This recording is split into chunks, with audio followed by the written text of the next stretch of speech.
সবাই জানতে চেয়েছে, অনেকেই জানতে চেয়েছে যে নীল ষষ্ঠীটা কি, মানে কালকে নীলের ব্রত, এবার চন্দনেশ্বরে নীল কালকে। অনেকেই কালকে করো, যেমন আমি কালকেই করব। আবার অনেকে তার পরের দিন করো। তো এটা সন্তানের মঙ্গলার্থে করা হয়। আর সন্তান নিজের এবং বরটাকেও বাদ দিও না, বরকেও রেখো। সংসারের উন্নতির জন্য, সংসারের জন্য এটা করা হয়। তা মোটামুটি এটা তো অ্যাকচুয়ালি প্রত্যেক দিনই আমরা উপরওয়ালার কাছে, ভগবানের কাছে প্রার্থনা করি যাতে আমার সব কিছু ঠিকঠাক চলে, সব কটা অ্যান্টি ফ্লো যেন আমার পজিটিভ হয়।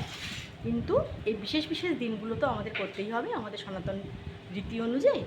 তো যেটা হচ্ছে যে যতক্ষণ থাকতে পারবে থেকো, আর শিবের মাথায় জল ঢালবে। আর যেটা একটা প্রধান কথা মনে করিয়ে দিই, যে কালকে যেটা শিবের যেটা মানে যেটা প্রদীপের বাতিটা জ্বালাবে, সেটা কিন্তু অরিজিনাল ঘি দিয়ে, মানে অরিজিনাল ঘি মানে ঘির সঙ্গে তেল মিশিও না। অনেকে কী করো তোমরা, সর্ষের তেল মিশিয়ে দাও, ঘির সঙ্গে একটু সর্ষের তেল মিশিয়ে দাও, কিন্তু সেটা হবে না। পুরোপুরি ঘি দিয়ে কিন্তু বাতিটা জ্বালাতে হবে। মানে ঘিয়ের দেখবে ঘিটা না একটু গরম করলে লিকুইড হয়ে যাবে, তেমনি এত শক্ত থাকে। ওটাতে কিছুক্ষণ বাতিটা আগে ভিজিয়ে রেখে দেবে, তারপরে একটু মোটা করে রেখো, জ্বলবে তো।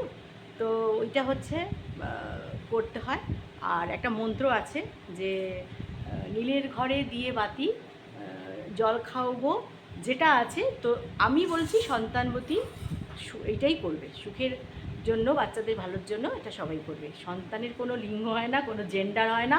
আত্মজ বা আত্মজা নিজের মনের ইচ্ছা, মনের অভিলাষ। সেই জন্য এখানে সন্তানের কোনো রকম আমার তো মনে হয় না যে কোনো জেন্ডার দিয়ে সন্তানকে ভাগ করা যায়। তোমাদের কি মত জানিও কমেন্টস করে। ঠিক আছে, ভালো থেকো, শুভরাত্রি।